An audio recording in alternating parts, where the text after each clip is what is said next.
কথায় আছে যে দৃষ্টি অত্যন্ত কঠোর হয়, অত্যন্ত শক্তিশালীও হয়। কথায় আছে যে কারোর উপর যদি কুদৃষ্টি পড়ে তাহলে তার বিনাশ কেউ আটকাতে পারে না। এই যে কুদৃষ্টি, এর উপাচারও আমাদের কাছে রয়েছে। যখন আমরা বাড়ি নির্মাণ করি তখন একটা কালো মুখোশ লাগাই, যাকে রক্ষা কবচ মনে করা হয়, কুদৃষ্টি থেকে বাঁচার জন্য। যখনই কোনো বাচ্চা বাইরে যায় তখন তার মাথায় আমরা একটা কাজলের টিপ পরিয়ে দিই, কুদৃষ্টি থেকে বাঁচার জন্য। অর্থাৎ এই সংসারে কুদৃষ্টি থেকে বাঁচার উপাচার রয়েছে। উপাচার যদি কিছু না থেকে থাকে তাহলে তা হলো দৃষ্টিভঙ্গির। যদি আপনার দৃষ্টিভঙ্গি অনুচিত হয় তাহলে আপনার পতন কেউ আটকাতে পারবে না। না পারবে কালো মুখোশ, না কালো টিপ, না স্বয়ং ঈশ্বর। সেই জন্য নিজের দৃষ্টিভঙ্গি শুভ করে তুলুন, সবকিছু শুভই হবে। আসুন আমার সাথে ভালোবেসে বলুন, রাধা রাধা। আমাদের জীবনে অত্যন্ত গুরুত্বপূর্ণ একটা আশা বসবাস করে, বিশ্বাসের রূপে। বিশ্বাস যা আমরা ঈশ্বরের ওপর করি, ভাগ্য, প্রারব্ধের ওপর করি, নিয়তির ওপর করি। যখনই ভালো কিছু হয় আমরা বলি এ হলো ঈশ্বরের দয়া।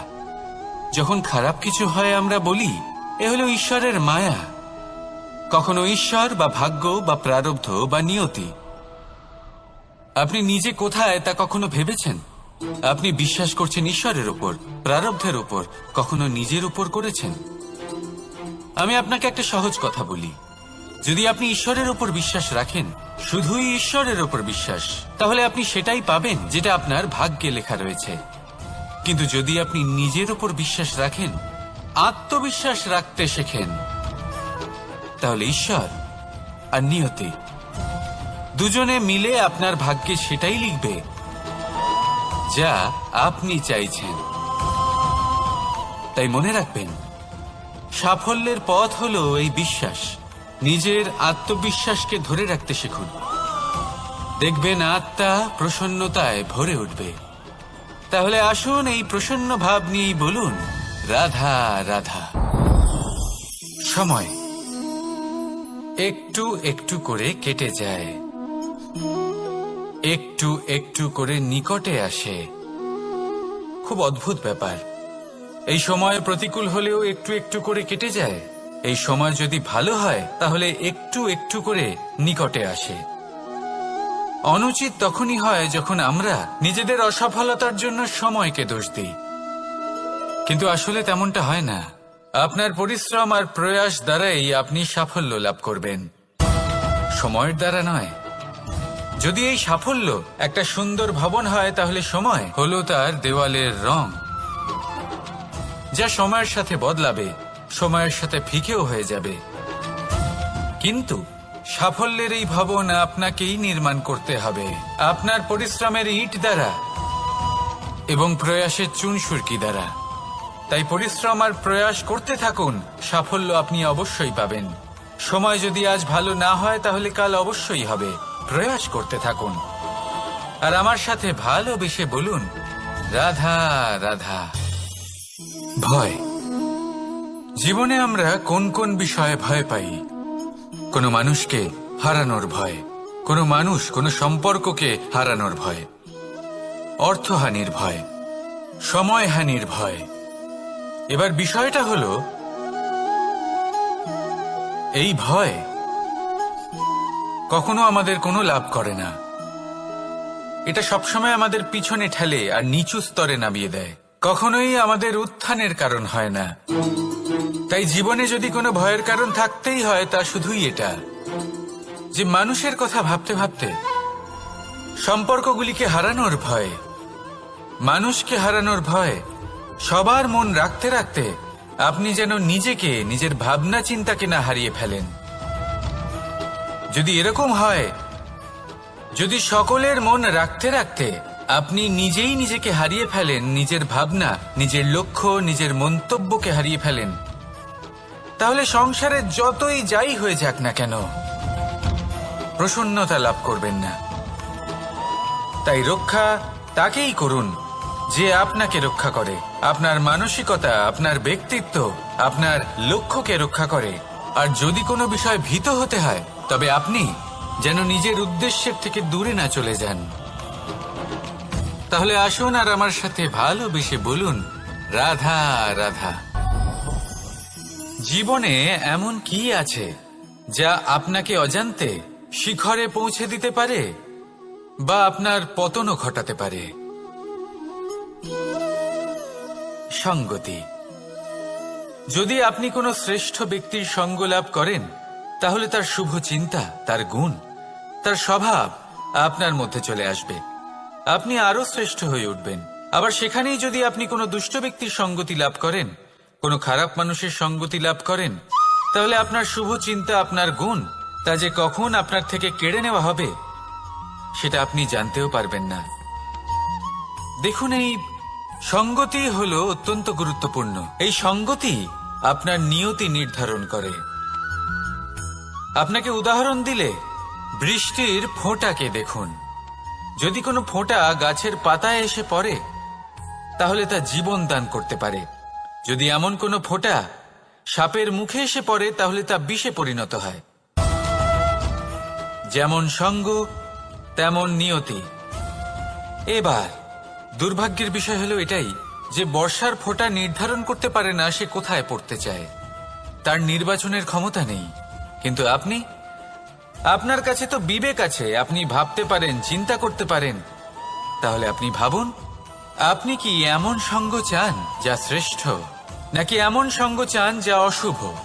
নির্বাচন আপনারই। শ্রেষ্ঠ সঙ্গ বাছুন আর আমার সাথে ভালোবেসে বলুন, রাধা রাধা।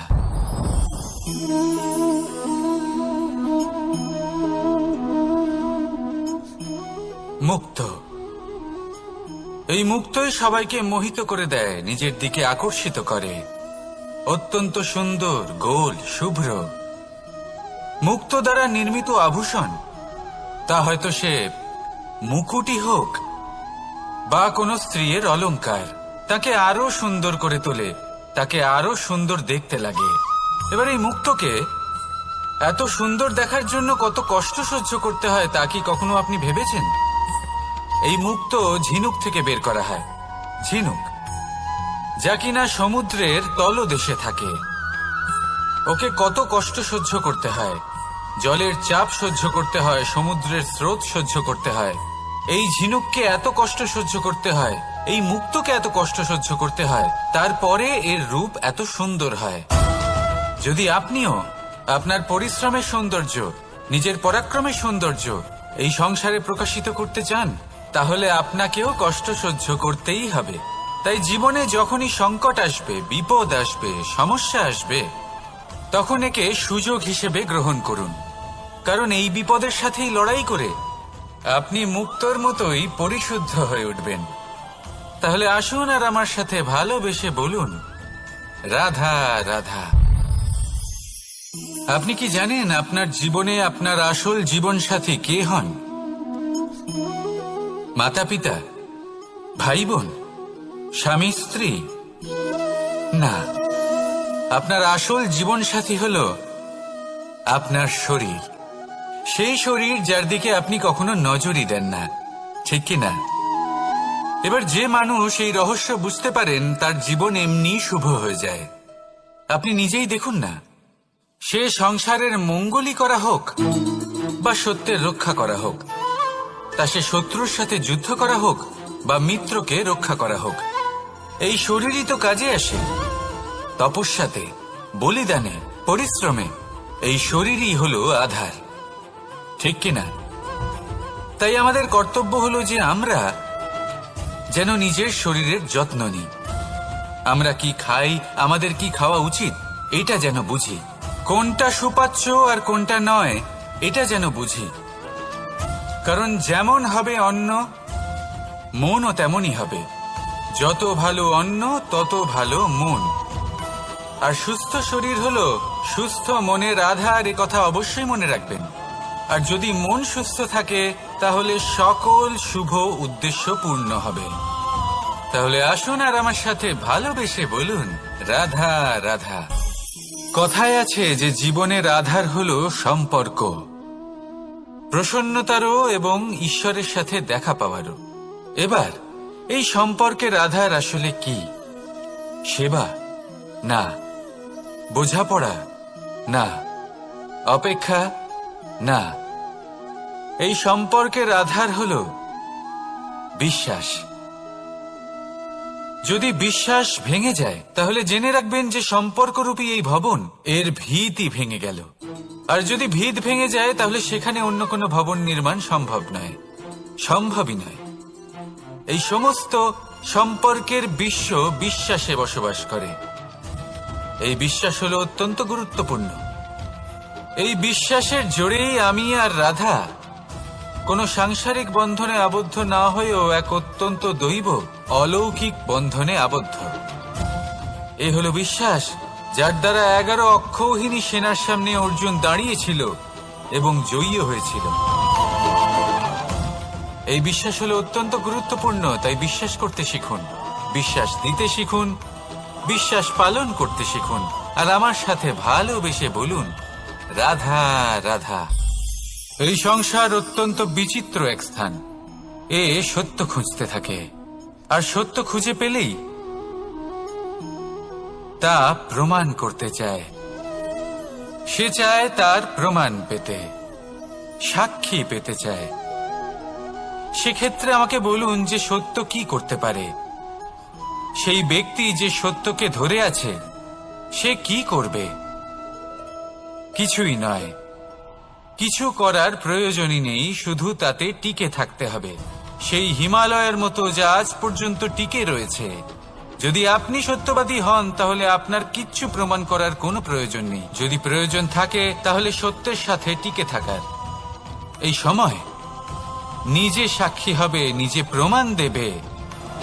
এই নিয়তি স্বয়ং প্রমাণিত করবে যে আপনি সত্যবাদী ছিলেন, আপনি সত্যের পথে ছিলেন। তাহলে আসুন আর আমার সাথে ভালোবেসে বলুন, রাধা রাধা। ঈশ্বর আমাদের হাত প্রদান করেছেন। হাত যা জড়ো করা হয় প্রণাম করার জন্য, ঊর্ধ্বগামী হয় প্রার্থনার জন্য। এই হাত যার দ্বারা আমরা খাবার খাই, ফসল উৎপাদন করি। কিন্তু এই হাতের দ্বারা সবথেকে শ্রেষ্ঠ কাজ কি হতে পারে?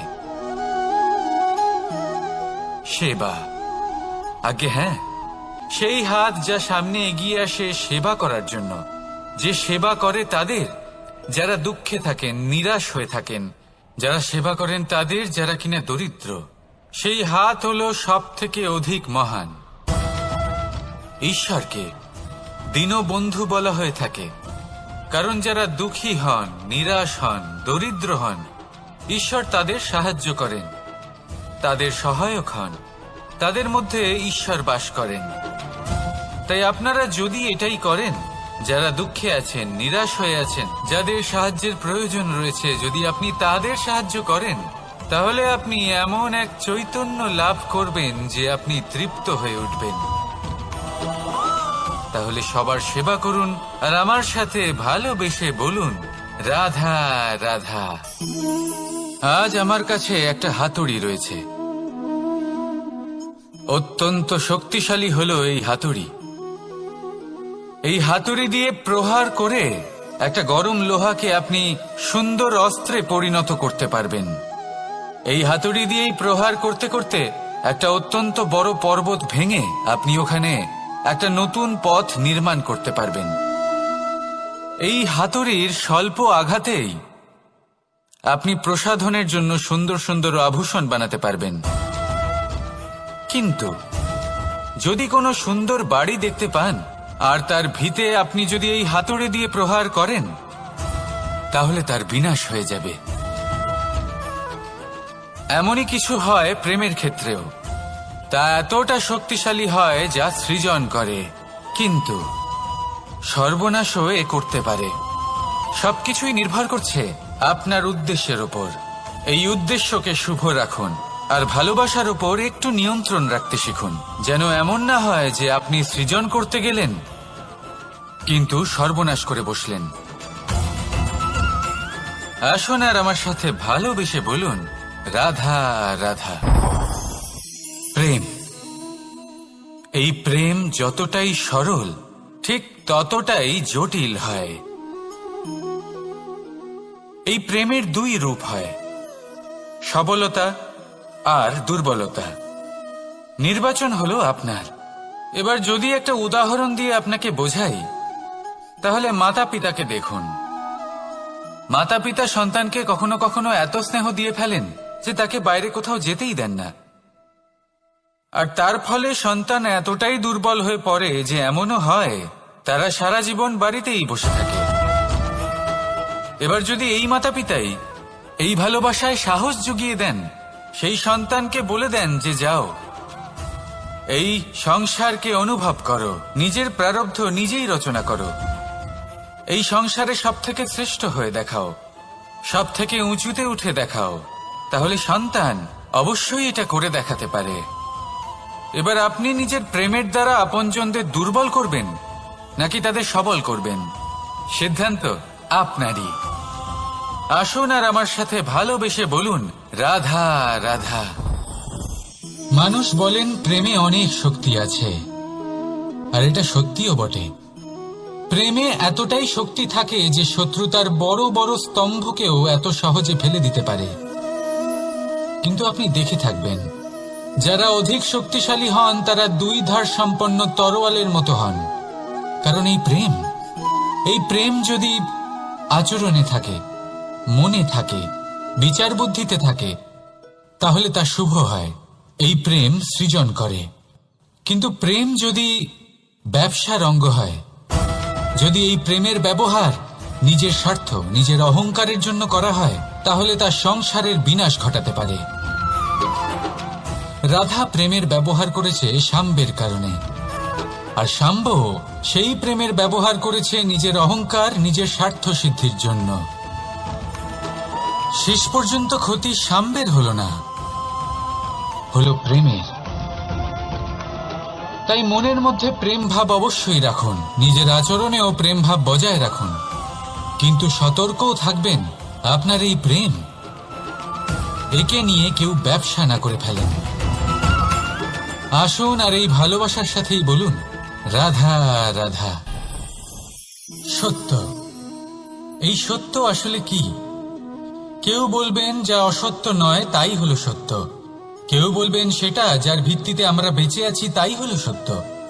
কিন্তু সত্য আসলে কি? তার থেকেও বেশি গুরুত্বপূর্ণ হলো এটা বুঝতে পারা যে সত্যের ব্যবহার কিভাবে করা উচিত। যদি আপনার কাছে সত্য থাকে বা আপনি সত্য জেনে থাকেন আর আপনি তার ব্যবহার করেন, সদ্ব্যবহার করেন সংসারের জন্য, তাহলে আপনি এই সমস্ত সংসারের অনেক ঊর্ধ্বে চলে যাবেন। কিন্তু যদি আপনি সত্য জানেন আর তার দুর্ব্যবহার করেন, তাহলে আপনি সমস্ত সংসারের পক্ষে ক্ষতিকারক হয়ে উঠতে পারেন। তাই মনে রাখবেন, সত্য যতটাই কোমল, অর্ধ সত্য হলো ততটাই কঠোর। এই অর্ধসত্য সমস্ত সংসারের বিনাশ ঘটাতে পারে। সেই জন্য জীবনে সত্যের বিষয়ে সম্পূর্ণ সত্য জানতে শিখুন, এ হলো অত্যন্ত গুরুত্বপূর্ণ। এই সত্য তার নিজস্ব দাবি হলো আপনি সাবধানে থাকুন। তাহলে আসুন আর আমার সাথে ভালোবেসে বলুন, রাধা রাধা। পঞ্চমহাভূত, জীবন রচনায় এর অবদান অনস্বীকার্য। এই পঞ্চমহাভূত আসলে কি? জল, বায়ু, অগ্নি, মাটি আর আকাশ। এবার শুধুমাত্র জীবন রচনায় এর অবদান আছে তা নয়, শুধু শরীর রচনাতে এর যোগদান আছে তা নয়, বরং এরা হলো আমাদের জীবনের সব থেকে বড় শিক্ষক। এবার আপনারা সকলে চমকে যাবেন, হয়তো আপনারা এই দৃষ্টিভঙ্গি দিয়ে কখনো দেখেননি। আমি আজ আপনাদের বোঝাবো। এদের মধ্যে সব থেকে বড় তত্ত্ব জল। এ আমাদের কি শেখাচ্ছে? এই জল, এর নামই হলো জল, কিন্তু এ কখনোই আমাদের জ্বালায় না, আমাদের জ্বলনের কারণ হয় না। তাহলে কি করে? আমাদের তৃষ্ণা মেটায়, আমাদের শীতলতা প্রদান করে, জীবন দান করে। এর দ্বারা আমরা কি শিক্ষা লাভ করি? যে আপনার উৎপত্তি যেখান থেকেই হোক না কেন, আপনি যেখানেই জন্মগ্রহণ করুন না কেন, আপনার কর্ম সর্বদা শ্রেষ্ঠ হওয়া উচিত। আপনি জলকে যে কোনো পাত্রে রাখুন না কেন, সে সেই অনুসারেই নিজের আকার ধারণ করে নেয়। এর দ্বারা আমরা কি শিক্ষা পাই? এই শিক্ষাই পাই যে যে কোনো পরিস্থিতিতেই নিজেদের মানিয়ে নিতে হবে, নিজেকে সেরকম করে নিতে হবে। যে দেশেই থাকি না কেন, যে স্থানেই থাকি না কেন, যে পরিস্থিতিতেই থাকি না কেন, যে ব্যক্তির সাথেই থাকি না কেন, আমাদের সুখময় হয়ে জীবন অতিবাহিত করা উচিত। দেখুন, আমাদের কত বড় একটা শিক্ষা দিল এই জল, যা আমরা কোনোদিন দেখতেই পাইনি। নিজেকে জলের মতোই করে তুলুন। সুখের ধারায় স্বাচ্ছন্দ্যে প্রবাহমান হতে থাকবেন আপনি। নিজের আকারকে ভেঙে ফেলুন, নিজের সীমা লঙ্ঘন করুন। আপনি অবশ্যই একদিন মহানুভবতা অনুভব করবেন। তাহলে আসুন আর আমার সাথে ভালোবেসে বলুন, রাধা রাধা। জীবনের পঞ্চমহাভূতের দ্বিতীয় তত্ত্ব হল মাটি, ভূমি, ধরা, যে ধারণ করে, যা আমাদের সকলকে ধারণ করে, ভালো হোক বা মন্দ, নিজের কর্তব্য পালন করে। আর এটাই শিক্ষা আমাদের জন্য। আমাদেরকেও আমাদের সকল কর্তব্য পালন করতে হবে, তা সে আমাদের নিজেদের প্রতি হোক, আমাদের পরিবারের প্রতি হোক, সমাজের প্রতি হোক বা ঈশ্বরের প্রতি। এই শিক্ষা আমাদের মাটি দিয়ে থাকে। এ আমাদের পদতলে পিষ্ট হয়েও তার বদলে আমাদের বনস্পতি প্রদান করে। অগ্রসর হতে পদক্ষেপ নেওয়ার সময় আমরা পা দিয়েই ধরিত্রীকে পিছনে ঠেলি, কিন্তু এই মাটি আমাদের ঘৃণা করে না। সে আমাদের পরবর্তী পদক্ষেপের জন্য অপেক্ষা করে আর স্বাগত জানায়। আর হয়তো সেই জন্যই এই ধরাকে আমরা ধরিত্রী মাতা বলে থাকি। আর তাই এই পদবি, এই সম্মান, এই ভালোবাসা এর আকার বা এর ভারের জন্য একে প্রদান করা হয় না, প্রদান করা হয় এর স্বভাবের কারণে। আপনিও যদি ধরিত্রীর মতো হতে পারেন, যদি আপনিও নিজের সকল কর্তব্য পালন করেন, বিশ্বাসের সাথে তা স্বীকার করে নিতে পারেন, যদি অন্য কারোর সাফল্যেও আপনি প্রসন্ন হতে শিখতে পারেন, যদি আপনি একটু কষ্ট সহ্য করে অন্য কাউকে প্রসন্নতা প্রদান বা অন্য কাউকে সেবা করতে পারেন, তাহলে আপনিও মাটির মতোই মহান হয়ে উঠতে পারবেন। তাহলে আসুন আর আমার সাথে ভালোবেসে বলুন, রাধা রাধা। জীবনের পঞ্চমহাভূতের মধ্যে একটা তত্ত্ব হল বায়ু। বায়ু যাকে কিনা দেখা যায় না, বরং তাকে কিন্তু আমরা অনুভব করতে পারি। আর একে সব থেকে বেশি অনুভব করতে পারি তখন যখন বায়ু কম থাকে। বায়ু যদি লুপ্ত হয়ে যায়, তাহলে তখনই আমরা বুঝতে পারি যে বায়ু তো নেই, এ তো সমস্যার ব্যাপার। এবার এই বায়ু দ্বারা আমরা কি শিক্ষা পাই? এই বায়ু আমাদের এই শিক্ষা দেয় যে আমাদের কখনোই অহংকার করা উচিত নয়। আমরা সকলেই কখনো না কখনো চাই যে আমাদের শ্রেষ্ঠতা, আমাদের যোগ্যতা, আমাদের মাহাত্ম্য এই সংসার বুঝতে পারুক। আর নিজের মাহাত্ম্য প্রমাণ করার জন্য শক্তি দেখানোর কোনো প্রয়োজন নেই। কারণ যখন কোনো ব্যক্তি, এই সমাজ, এই সংসার আপনাকে নিজের থেকে দূরে করে দেবে, আপনার থেকে দূরে চলে যাবে, তখন আপনার মাহাত্ম্য কি তার আভাস সে নিজে থেকেই অবশ্যই পেয়ে যাবে। আপনার কিছুই করার প্রয়োজন নেই। বায়ুর মতো হয়ে উঠুন। বায়ু যার কিনা কোনো ভার নেই, কিন্তু যখন সময় আসে, যখন সে তুফানের রূপ নেয়, তখন অত্যন্ত বড় বড় বিধ্বংসী কাজ সে করে ফেলে।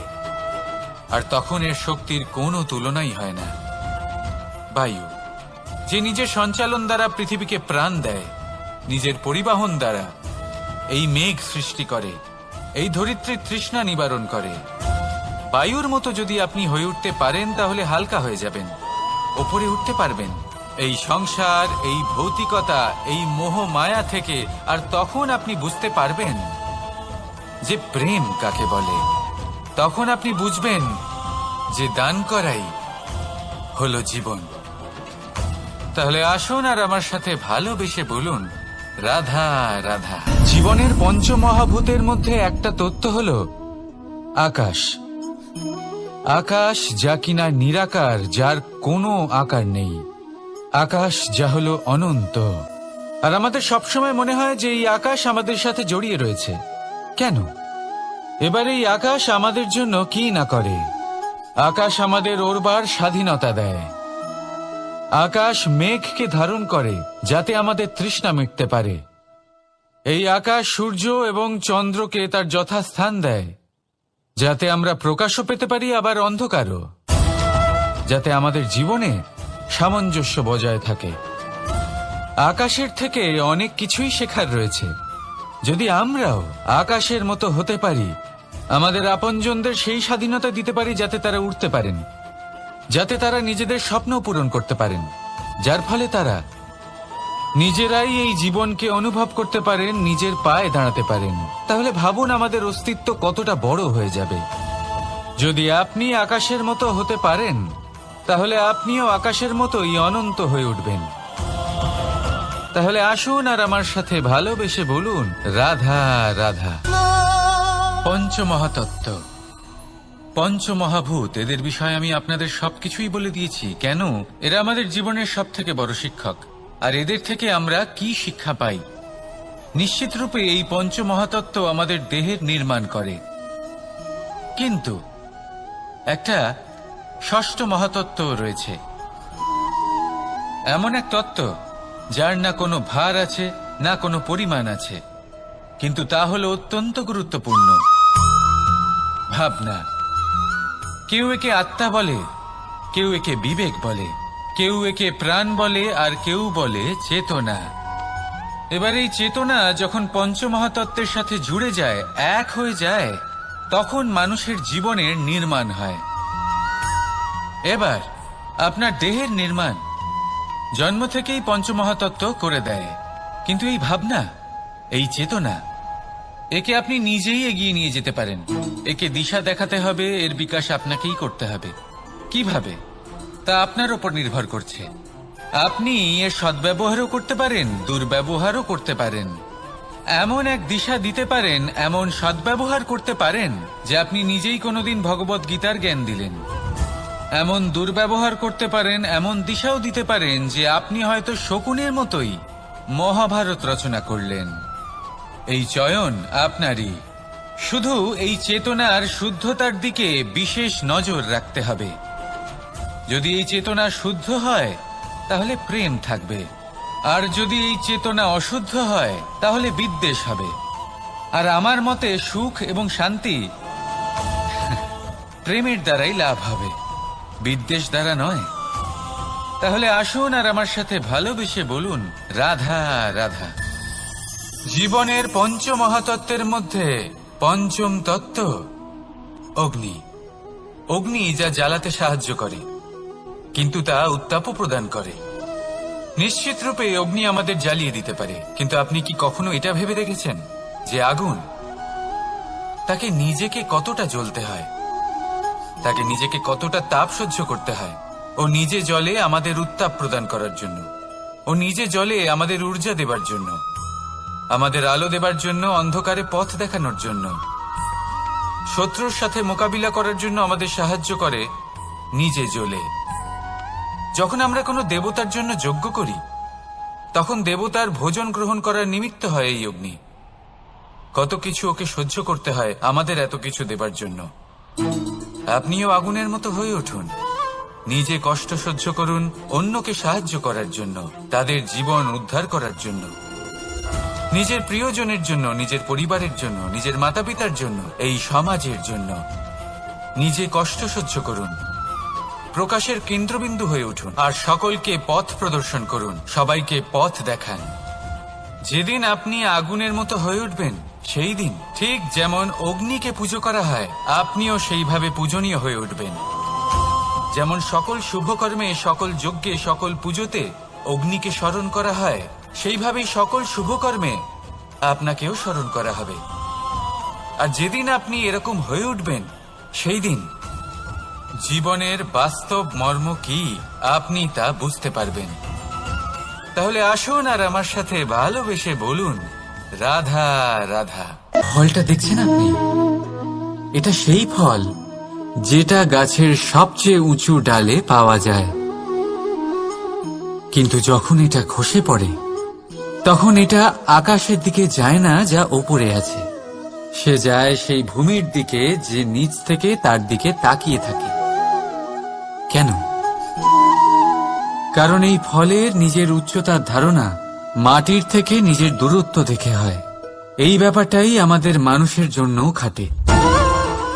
যদি আপনি সম্পন্ন হন, তাহলে তাদের সাহায্য অবশ্যই করবেন যাদের সামর্থ্য আপনার থেকে কম, যাদের সাহায্যের অত্যন্ত প্রয়োজন। আপনার সামর্থ্য বেশি কারণ তাদের আপনার থেকে সামর্থ্য কম। দেখুন, জীবনে আনন্দ শুধু বড় হওয়ায় নয়, বরং তাদের সাহায্য করেও আছে যারা কোনো কারণবশত আপনার থেকে নিচে রয়ে গেছেন। আর যখন একটা ফল এই কথাটা বুঝতে পারে, তখন আপনি নয় কেন? রাধা রাধা। সময় বড়ই বিচিত্র অনুভব দেয়। যখন অপেক্ষা করছেন তখন অনেক লম্বা হয়ে যায়। প্রতিটা মুহূর্ত একটা গোটা দিনের মতো মনে হয়। ঠিক সেইভাবেই যদি কোথাও যেতে দেরি হয়, তখন সময় দৌড়তে থাকে। প্রসন্নতায় বয়ে যায় আর নিরাশায় থমকে যায়। আপনদের সাথে থাকলে সময়ের খেয়ালই থাকে না। শত্রুদের সাথে থাকলে সেই সময়ই খারাপ হয়ে যায়। কিন্তু এটাই কি সত্যি বাস্তব? না, সময় তো সময়ই হয়, নিজের গতিতেই চলে সে। শুধু সেই গতির আভাস আমাদের মানসিক অবস্থা অনুযায়ী বদলে যেতে থাকে। তাই এই সমস্যা সময়ের নয়, আমাদের মানসিকতা। তাই নিজেকে খুশি রাখুন, অন্যদেরও খুশি রাখুন। আগের সমস্ত ঘটনা ভুলে যান আর একটা উজ্জ্বল ভবিষ্যতের দিকে অগ্রসর হন। সময় সব সময় ভালোই লাগবে। প্রেম করুন সবার সাথে, সময় সব সময় সুখেই কাটবে। রাধা রাধা। অগ্নি জীবনে খুব মহত্বপূর্ণ হয়। এই অগ্নি উজ্জ্বলতা হয়ে আমাদের জীবিত রাখে। কিন্তু ভাবুন, যদি এই উজ্জ্বলতা ক্রোধের অগ্নি হয়ে দিকভ্রষ্ট হয়, তাহলে কি হবে? একটা ছোট পাতা দিয়ে শুরু করে গোটা বনকে ছারখার করে দিতে পারে। ঠিক সেরকমই মানুষের ক্রোধের আগুনও অন্যদের তো ভস্ম করেই, কিন্তু তার পূর্বে স্বয়ং নিজেকেই ভস্ম করে দেয়। তাহলে কি করা যায়? কি করে নিয়ন্ত্রণ করা যায় তাকে? উত্তর হলো, তাতে জল ঢেলে দিয়ে জলের মতো বইতে দিন একে। ঠিক সেইভাবে যেমন সূর্য নিজের অগ্নিকে তেজ বানিয়ে আপনার কাছে পৌঁছে দেয়। এটাই পার্থক্য সূর্যের অগ্নি আর ক্রোধের অগ্নির মধ্যে। সূর্যের অগ্নি বিচ্ছুরিত হয়ে প্রতিফলিত হয়ে আসে, আর সেই জন্যই তাকে তেজ বলা হয়। অন্যদিকে আমাদের ক্রোধের আগুনের কোনো সীমাই থাকে না। তাহলে নিজের অন্তরের শক্তিকে ক্রোধের আগুন বানিয়ে জ্বালাতে চান, নাকি উজ্জ্বলতা বানিয়ে বিস্তারিত করতে চান? সিদ্ধান্ত আপনার। রাধা রাধা। এই সংসার অনেকটাই বড়, আর আমরা তার কাছে অত্যন্ত নগণ্য। এই সংসারে এমন অনেক মানুষ পাওয়া যায় যারা বোঝান যে এই সংসারটা কতটা বড়, কতটা অদ্ভুত, কতটা সুন্দর। আর এই সংসার রচনা করে পরমেশ্বর কত মহান এক কাজ করেছেন। কিন্তু আপনি এই জীবনে মাত্র কয়েকজন মানুষকেই পাবেন যারা আপনাকে এটা বলবেন যে এই সংসারে আপনি কতটা গুরুত্বপূর্ণ, আপনি কতটা অদ্ভুত। যদি আপনি তাদের সাথে থাকেন, তাহলে তারা নতুন কিছু সৃষ্টি করতে পারেন, এই সংসারকে আরো কতটা পবিত্র করতে পারেন। তাই এই সংসারকে গুরুত্ব না দিয়ে সেই মুষ্টিমেয় কিছু মানুষকে গুরুত্ব দিন, কারণ তারাই হলো আপনার আপনজন, আর তারাই আপনাকে সঠিক পথে চালিত করবে। মানুষকে তো বর্ষার স্রোতও বয়ে নিয়ে যেতে পারে, তাকে সাগরও ডুবিয়ে দিতে পারে, কিন্তু গঙ্গা জল সবচেয়ে বেশি শুদ্ধ, কারণ তার কয়েক ফোঁটা মানুষকে মুক্ত করে দেয়। রাধা রাধা। এ হলো একটা পাতলা সুতো। ভাবছি যদি এটা দিয়ে আমি পোশাক বানাই তাহলে নিজের জন্য কত সুন্দর একটা পোশাক বানাতে পারবো। কিন্তু যদি এটা আমি, চিন্তা করবেন না,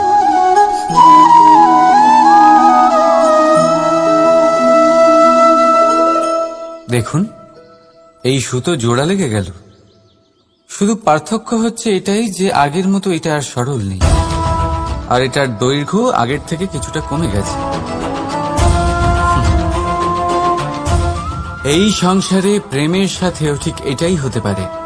প্রেমের এই সুতো যা দুই মানুষকে একসাথে বেঁধে রাখে, অহংকার আর স্বার্থের আঘাত সে সহ্য করতে পারে না, ছিঁড়ে যায়। চেষ্টা করলে আবার এই সম্পর্ক হয়তো জোড়া লাগতে পারে, কিন্তু তা আগের মতো কখনোই থাকে না, কারণ মনে গিট পড়ে যায়। সেই জন্য প্রেমকে স্নেহের সাথে সামলে রাখুন, অহংকার আর স্বার্থের থেকে দূরে থাকুন। রাধা রাধা। আগুন কি করে? জ্বালায়। সেটা কাঠই হোক, কয়লা হোক, বস্ত্র হোক, যাই আপনি আগুনে দেবেন তা ভস্ম হয়ে যাবে। কিন্তু সোনা, যদি আপনি সোনা আগুনে ফেলেন তাহলে তা কুন্দন হয়ে নিজের অস্তিত্ব তৈরি করে।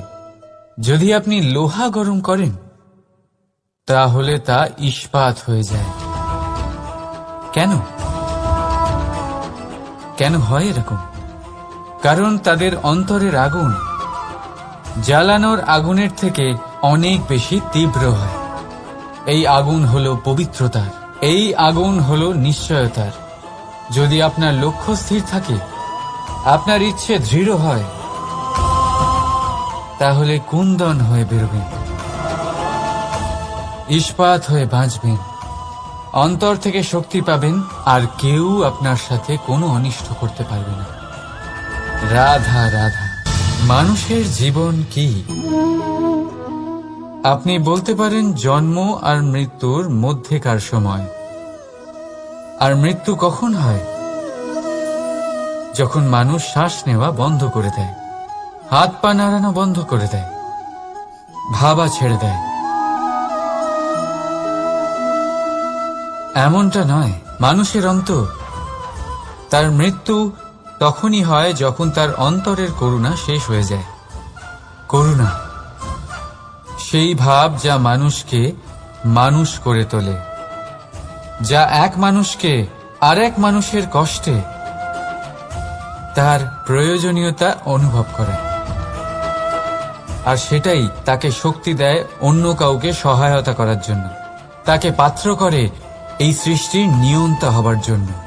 দেখুন, এই সংসারে মৃত্যু কেবলমাত্র একবারই হয়, তাই তার আগে কেন মরব?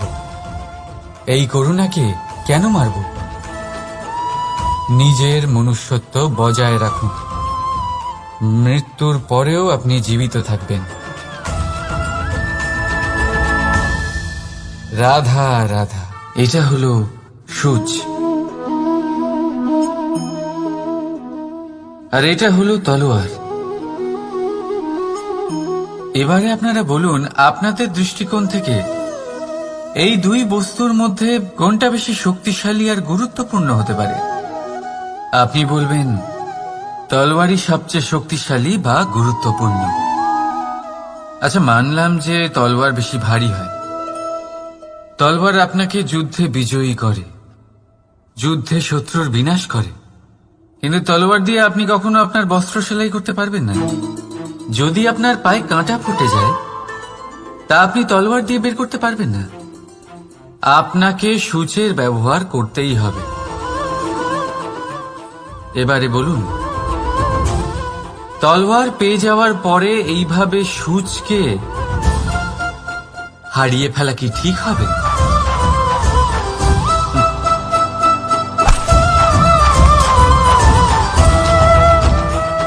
ঠিক সেইভাবেই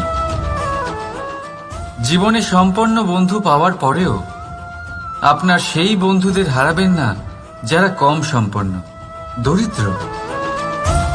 কারণ তারা আপনার সাথে তখন ছিলেন যখন আপনি কিছুই ছিলেন না, আর জীবনে দরকার পড়লে তারাই আপনার কাজে আসবে, সম্পন্ন বন্ধু নয়। তাই যাকে ভালোবেসেছেন তার সাথে বন্ধুত্ব পালন করুন। চিত্ত আনন্দে জেগে উঠবে। রাধা রাধা।